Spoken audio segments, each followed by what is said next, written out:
Tugasku menemanimu.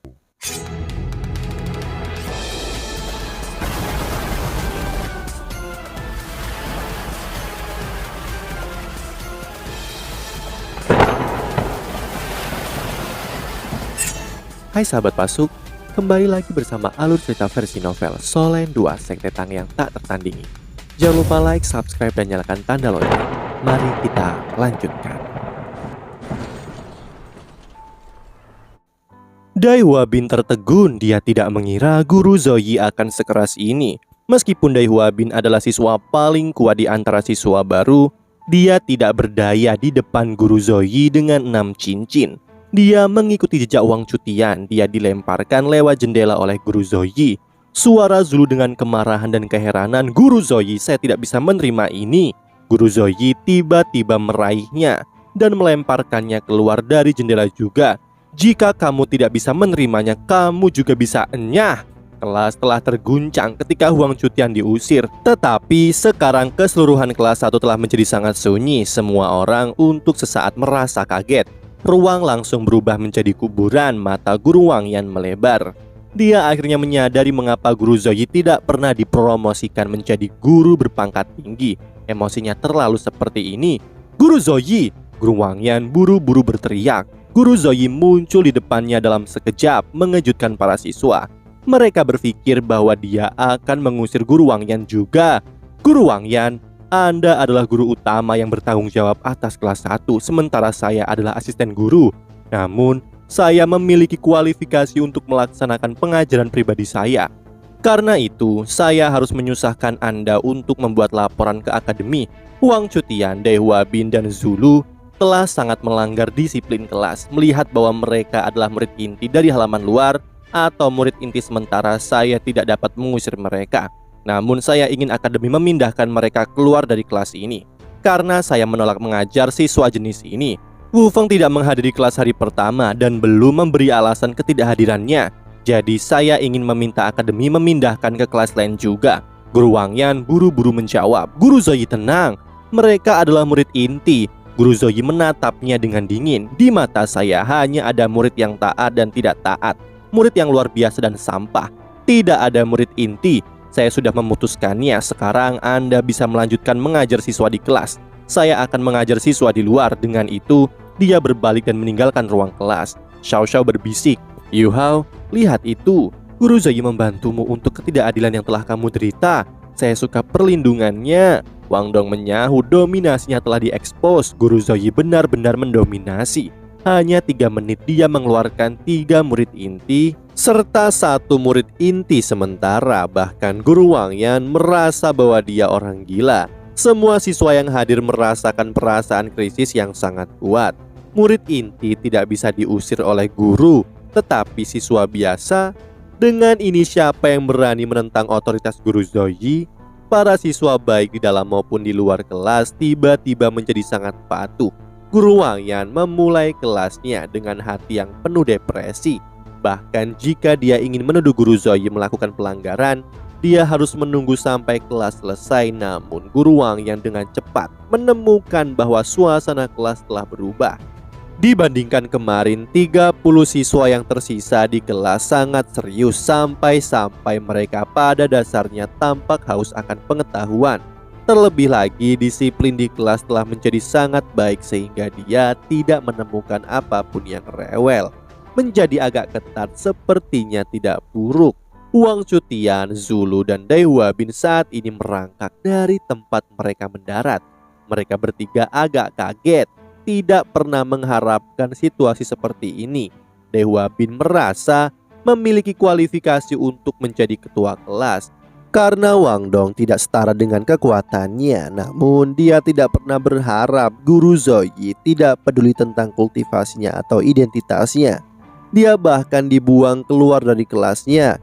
Sebagai putra Adipati Harimau Putih, dia benar-benar dikeluarkan dari kelasnya. Jika bukan karena statusnya sebagai murid inti, dia harus mengemas tasnya dan pergi.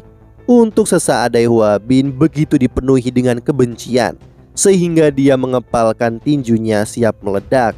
Dia dikeluarkan dari kelas 1, kemana dia akan pergi?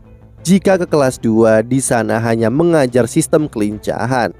Apa yang bisa dia pelajari di sana? Ini sungguh memalukan. Sebagai penatua jiwa 3 cincin, dia sosok yang luar biasa di antara teman-temannya.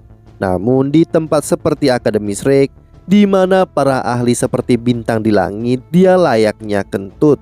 Bahkan jika ayahnya Adipati Harimau Putih secara pribadi datang, dia harus bersujud di depan patung 7 monster Shrek generasi pertama. Apa yang bisa dia lakukan? Huabin, apa yang harus kita lakukan? Zulu agak gelisah. Sebagai master jiwa tipe kelincahan, dia seharusnya di kelas 2. Namun dia ditempatkan di kelas 1 karena fusi rohnya dengan Dai Huabin. Namun mereka diusir bersama. Dai Huabin menggertakkan giginya dengan erat. Kita akan mengikuti pengaturan akademi. Saya akan selalu mengingat penghinaan ini. Pada akhirnya Guru Wang Yan tidak menuduh Guru Zoyi melakukan pelanggaran. Ia memutuskan untuk mendukung keputusan Guru Zoyi. Siswa yang tersisa di kelas 1 semuanya menjadi sangat taat. Efisiensi belajar mereka jauh lebih tinggi daripada kelas yang pernah diajar Guru Wang Yan. Dia mengakui meskipun metode pengajaran Guru Zoyi agak keras, ini sangat efisien. Dengan pasangan seperti dia pasti bisa mencetak banyak siswa. Ia melakukan percakapan pribadi dengan Guru Zoyi sebelum pergi ke akademi untuk melaporkan masalah yang terjadi pada hari ini. Dia memutuskan akan terus mengajar kelas 1 di samping Guru Zoyi sampai mereka lulus dari halaman luar.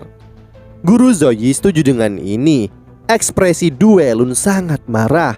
Kamu membuat masalah. Kelas baru saja dimulai, namun kamu menyebabkan keributan besar.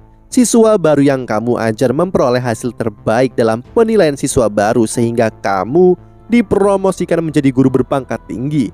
Namun sekarang kamu telah melakukan ini. Jangan berpikir.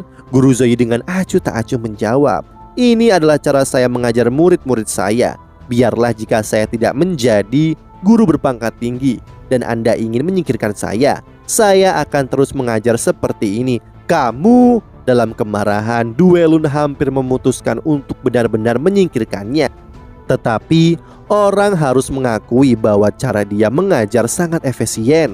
Jumlah siswa halaman dalam yang dibina Guru Zoyi jauh lebih tinggi daripada yang dibina para guru berpangkat tinggi. Secara alami, jumlah siswa yang dia usir juga merupakan yang tertinggi di akademi.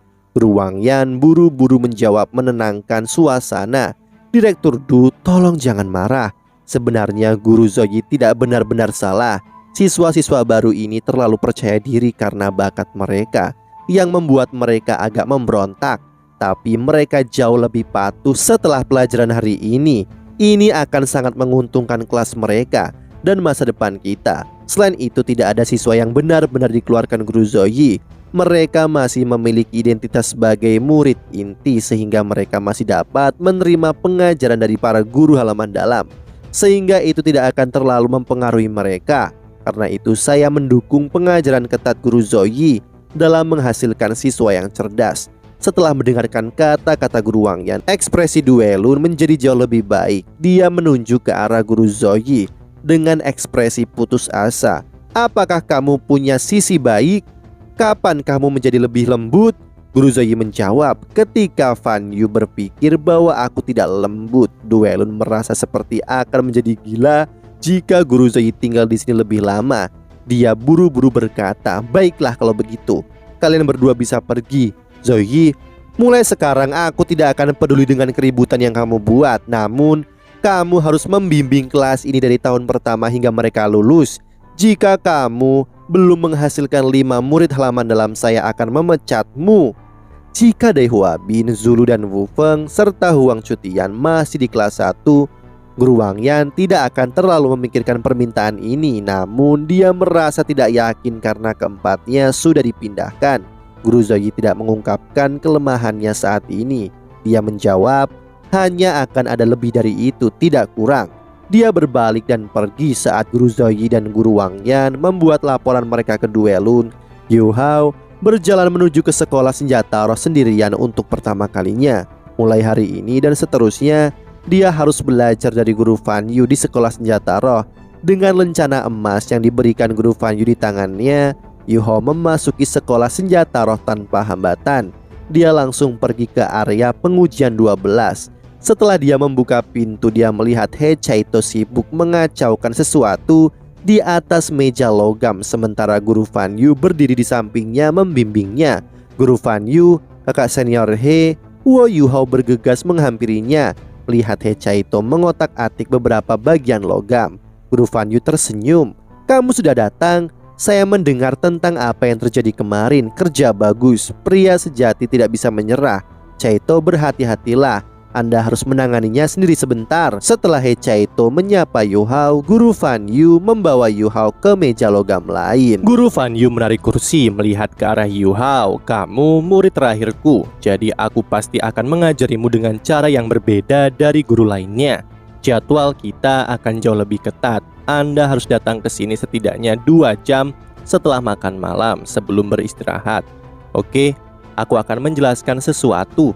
Alat jiwa adalah senjata yang diaktifkan oleh Master Jiwa menggunakan kekuatan jiwa. Setiap alat jiwa terkait erat dengan kekuatan Master Jiwa itu sendiri, termasuk alat jiwa stasioner.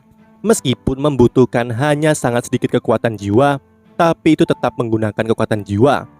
Hari ini, saya akan mengajarimu beberapa pengetahuan dasar tentang alat jiwa yang harus kamu ingat semuanya. Tidak mungkin untuk mengetahui kapan alat jiwa pertama kali diciptakan, tetapi pengembangan sejati alat jiwa dimulai ketika benua Ryu bertabrakan dengan benua Dolo, yang menyebabkan perang besar antara dua benua. Meskipun kita akhirnya bisa menang, benua Ryu menimbulkan kerugian besar pada semua kerajaan di benua Dolo dengan mengandalkan alat jiwa mereka. Kekaisaran Ryu dapat mengembangkan alat jiwa selain kerja keras dan susah payah. Alasan utama mereka bisa melakukannya adalah karena sumber daya mereka. Ada banyak logam mulia yang tersedia di dalam Kekaisaran Ryu, dan karena logam mulia inilah mereka mampu menciptakan alat jiwa yang sangat berkualitas tinggi. Selama beberapa ribu tahun terakhir, tingkat penelitian mereka terhadap alat-alat jiwa telah semakin dalam. Selain itu, kekuatan tentara alat jiwa Kekaisaran Ryu telah melebihi beberapa kerajaan benua kita. Konflik antara kedua belah pihak tidak akan pernah berakhir. Kekuatan Kekaisaran Ryu terus-menerus meningkat karena alat jiwa mereka.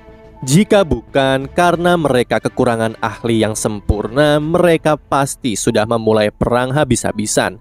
Karena itu, alat jiwa adalah senjata strategis untuk berbagai kerajaan di benua.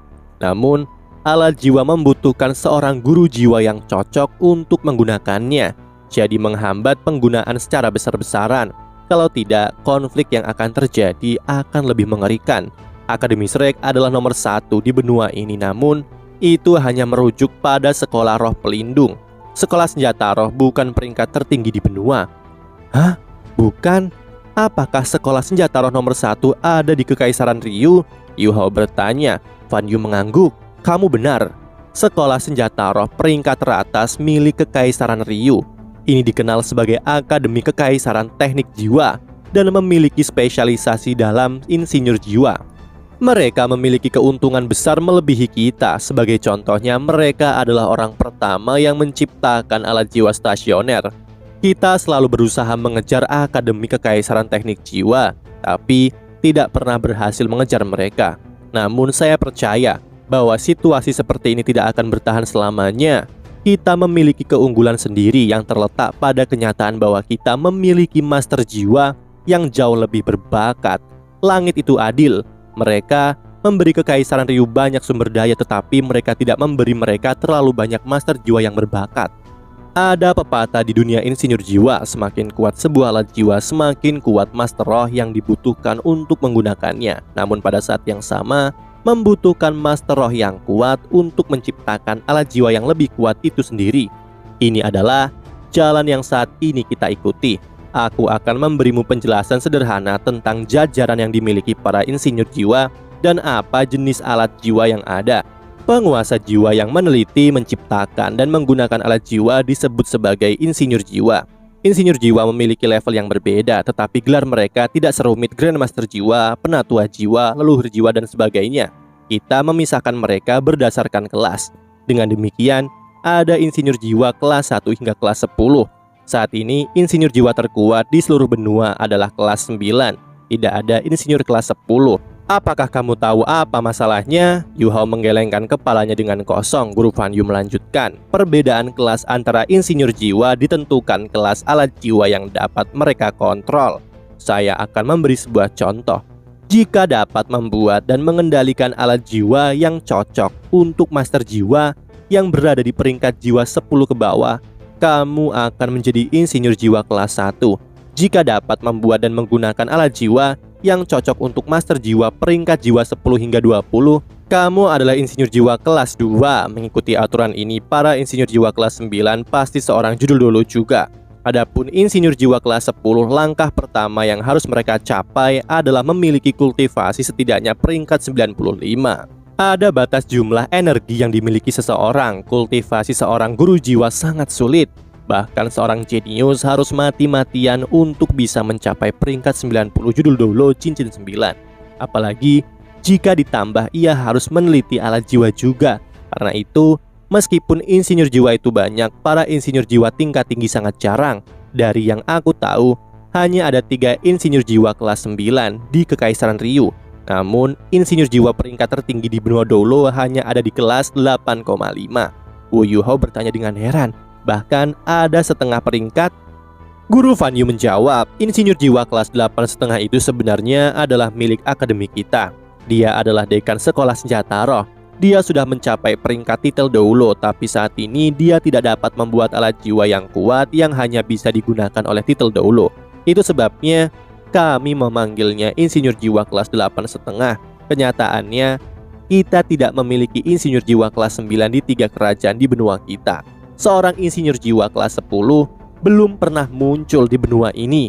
Jika seorang Doulo berhasil mencapai peringkat 95, ia mencapai tingkat yang sangat berbeda, dan ini sangat jarang, apalagi yang juga seorang insinyur jiwa. Sekarang mari kita bicara tentang berbagai jenis alat jiwa. Alat jiwa bisa dipisahkan menjadi 3 kategori: alat jiwa pertempuran jarak dekat, alat jiwa jarak jauh, dan alat jiwa stasioner. Alat jiwa pertempuran jarak dekat fokus pada pertempuran jarak dekat, dapat melepaskan keterampilan menyerang dan bertahan yang kuat melalui kekuatan jiwa. Jarang insinyur jiwa yang menggunakannya, apalagi dengan fakta sebagian besar insinyur jiwa tidak memiliki jiwa bela diri yang bagus untuk bertempur. Meskipun alat jiwa pertarungan jarak dekat tidak lemah, sulit untuk menemukan kesempatan untuk menggunakannya. Karena itu, banyak pejuang dari sekolah roh pelindung yang malah menggunakan alat jiwa jarak dekat, dan mayoritas insinyur jiwa menggunakan alat jiwa jarak jauh. Kamu sudah melihat demonstrasi Caito. Dia menggunakan alat jiwa jarak jauh. Alat jiwa jarak jauh menguras lebih banyak kekuatan jiwa daripada alat jiwa pertempuran jarak dekat, tetapi jika digunakan dengan keterampilan, mereka bisa setara dengan keterampilan jiwa tambahan. Dengan daya kekuatan penghancur yang sangat besar, dengan tingkat kendali dan keterampilan Caito saat ini, leluhur jiwa 4 cincin mungkin tidak memiliki keunggulan dalam pertarungan melawannya. Tidak ada orang di peringkat 3 cincin yang bisa dibandingkan dengannya. Terakhir, alat jiwa stasioner adalah yang paling sulit dari ketiganya untuk dibuat.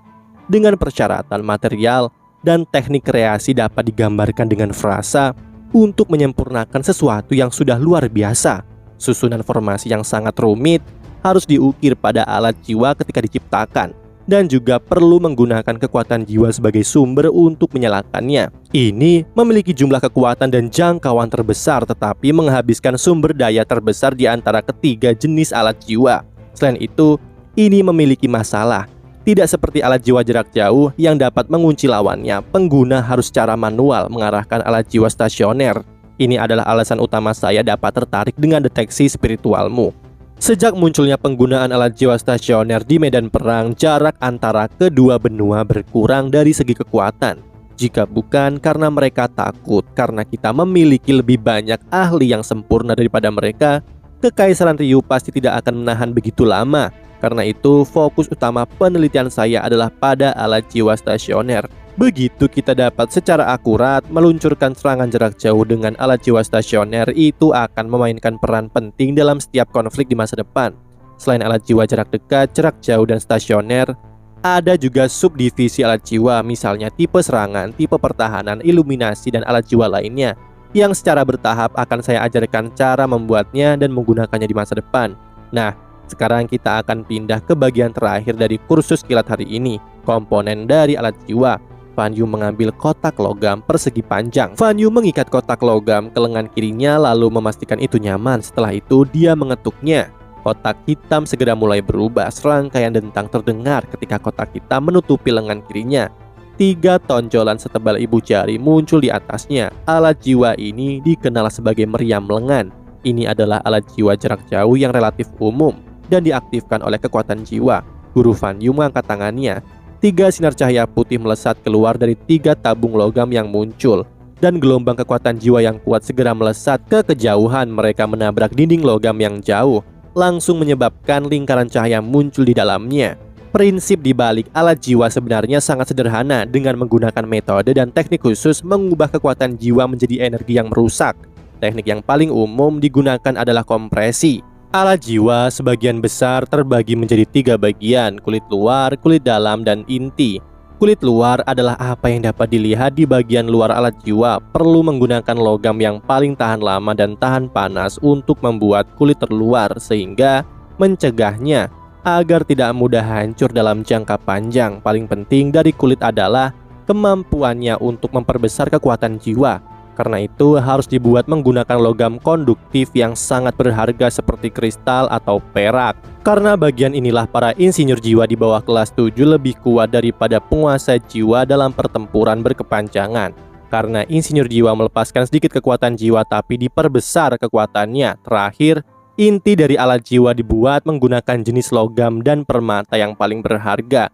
Berbagai jenis susunan formasi harus diaktifkan menggunakan tingkat kekuatan jiwa yang berbeda. Inti dapat dianggap sebagai bagian terpenting dari alat jiwa. Dan mengukir susunan formasi adalah langkah penting bagi seorang insinyur jiwa. Jika kamu dapat mengukir susunan formasi dari peringkat tertentu dan kekuatan jiwamu telah mencapai peringkat itu juga, kamu dapat dianggap sebagai insinyur jiwa dari peringkat itu. Tidak ada jalan pintas dalam mempelajari cara mengukir susunan formasi. Setelah selesai menghafal formasi yang dibuat oleh pendahulu kita, kamu perlu terus-menerus bereksperimen dengan berbagai logam. Itulah satu-satunya cara kamu akan dapat terus meningkat. Setelah kamu mempelajari berbagai teori ukiran susunan formasi, kamu akan dapat membuat sesuatu yang dapat dianggap sebagai ciptaanmu sendiri. Ketika itu terjadi, kamu telah lulus. Menyusun ukiran formasi adalah bagian terpenting dari penelitian kita. Lebih mudah memasang kulit luar dan dalam dibanding menyusun formasi dasarnya. Konsentrasi adalah kunci untuk mengukir susunan formasi yang sangat rinci. Semakin sedikit kesalahan susunan formasi yang kamu buat, semakin tahan lama susunan formasimu. Beberapa saat kemudian Guru Fan Yu bertanya, "Apakah kamu mengerti sekarang?" Yu Hao mengangguk. "Guru, saya mengerti." Fan Yu tersenyum. "Ini adalah hal paling mendasar yang harus kamu pelajari mulai sekarang. Tugasmu sekarang adalah membangun fondasi yang kuat dalam menciptakan alat jiwa. Satu-satunya cara menjadi insinyur jiwa yang luar biasa adalah dengan meletakkan dasar yang kuat. Sebagai seorang insinyur jiwa, harus secara pribadi membuat setiap alat jiwa yang akan kamu gunakan. Karena hanya kamu yang dapat memahami yang terbaik yang kamu butuhkan. Kita akan memulai dengan mengajarimu cara menempa logam. Jika ingin menjadi insinyur jiwa yang hebat, kamu harus menjadi pandai besi yang hebat." Fan Yu memberi Yu Hao 1 set peralatan pandai besi yang berisi corong, tungku, landasan, palu tempa, dan banyak lagi. Setelah itu, Guru Fan Yu mulai mengajarinya seni menempa, langkah demi langkah. Menempa dipisahkan menjadi 4 langkah utama. Pertama adalah pemurnian material, kedua adalah mencetak, ketiga adalah tempering, langkah terakhir adalah memoles. Setelah keempat langkah ini dilakukan dan semua bagian yang diperlukan sudah terpasang, alat jiwa akan dibuat. Sekarang Yu Hao mulai dengan langkah pertama, pemurnian material. Suara palu tempaan yang menabrak logam mulai berdering dari laboratorium 12.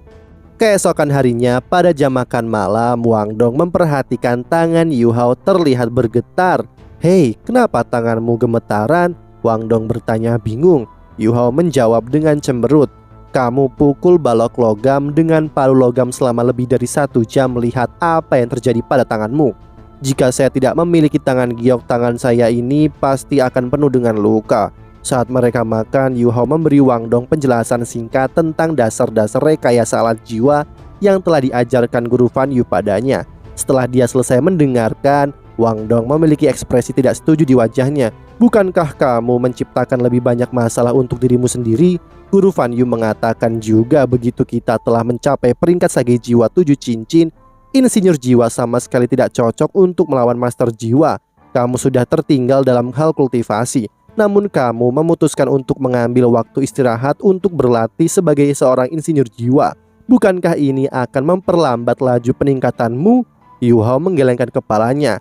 Tidak, saya harus menjadi insinyur jiwa. Dalam pikiran Yu Hao, seorang guru jiwa hanya memiliki kekuatan tempur satu orang, sementara seorang insinyur jiwa tingkat tinggi yang kuat dapat menciptakan pasukan yang menakutkan. Musuhnya saat ini adalah Adipati Harimau Putih dan istrinya, yang setara dengan menjadikan setengah dari kekaisaran Starlo musuhnya. Bahkan jika dia berhasil mencapai pangkat titel Doulo, akankah dia dengan aman bisa menang hanya dengan mengandalkan kekuatan seorang master jiwa? Karena hal ini, dia tidak hanya ingin menjadi guru jiwa peringkat puncak, dia ingin menjadi insinyur jiwa peringkat puncak juga, sehingga dia bisa menempa alat jiwa terkuat untuk dirinya sendiri. Wang Dong menyeka mulutnya dan berkata, "Mari kita kembali dan beristirahat sebentar." Yu Hao menjawab, "Saya masih harus bertemu guru Fan Yu dan berlatih selama 2 jam lagi.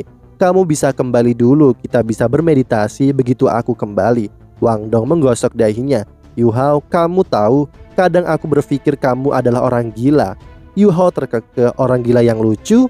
Saat keduanya meninggalkan kantin, mereka bertemu Tang Ya dan Bebe. "Yu Hao kecil, aku berpikir ada sesuatu yang terjadi padamu. Bagus, tidak ada hal buruk yang terjadi." Tang Ya lega. Ternyata Tang Ya dan Bebe juga mendengar tentang pertandingan Yu Hao dengan Wu Fang kemarin. Karena Yu Hao tidak menjual ikan bakar, mereka mengira dia menderita cedera serius. Yu Hao berkata, "Guru Xiaoya, kakak senior, saya meminta maaf, tetapi saya harus menuju ke area pengujian sekolah senjata roh untuk melanjutkan pelatihan. Saya tidak punya waktu untuk menjelaskan semuanya kepada kalian sekarang. Kalian bisa bertanya pada Wang Dong tentang kejadian kemarin, karena dia tahu apa yang terjadi." Begitu dia selesai berbicara, dia buru-buru pergi. Tang Ya bertanya, "Apa yang terjadi dengan Yu Hao kecil?" Wang Dong tertawa. Dia orang gila. Dia mengatakan dia adalah orang gila yang lucu ketika berkultivasi. Dia memiliki begitu banyak semangat sehingga dia bahkan bukan manusia lagi. Wang Dong menjelaskan masalah kemarin dan juga masalah Yu Hao menjadi murid Fan Yu yang terakhir kepada Tang Ya dan Bebe. Namun ia memutuskan untuk menjaga masalah Yu Hao menjadi murid inti dari sekolah senjata roh. Setelah mereka selesai mendengarkan Wang Dong, Tang Ya dan Bebe saling memandang. Bebe tersenyum pahit. "Aku tidak berpikir bahwa kerja keras kita selama bertahun-tahun tidak sebanding dengan 3 bulan saudara junior kita. Tampaknya guru Fan Yu telah benar-benar menerimanya sebagai murid. Xiaoya, mungkin tanggung jawab untuk menghidupkan kembali sekte Tang kita akan jatuh ke pundak adik lelaki junior kita." Tang Ya mengangguk agak lega. "Tidak apa-apa, saya tidak terlalu berbakat dalam menciptakan alat jiwa, jadi saya tidak akan benar-benar dapat mencapai banyak hal. Akan lebih baik jika aku fokus pada senjata tersembunyi sekte Tang kita."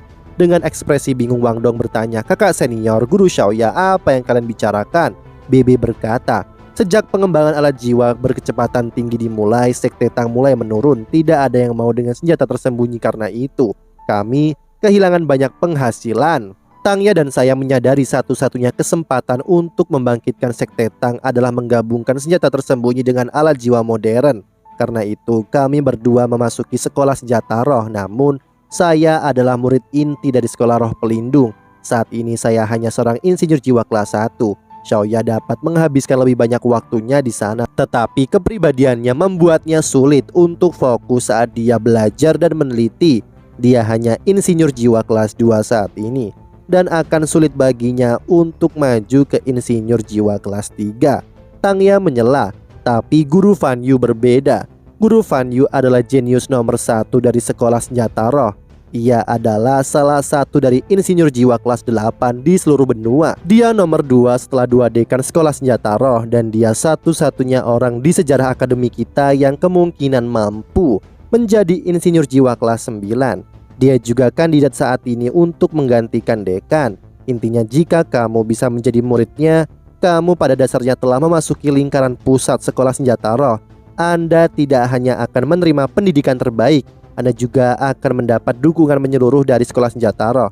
Yu Hao kecil benar-benar mampu. Tanpa disadari dia telah melakukan sesuatu yang kita dambakan. Bebe, kupikir kita bisa mulai mengajari Yu Hao pemisahan senjata tersembunyi. Bebe terkagum dengan apa yang terjadi sekarang. Bisa dipastikan bahwa Yu Hao akan memainkan peran penting dalam kebangkitan sekte Tang kita.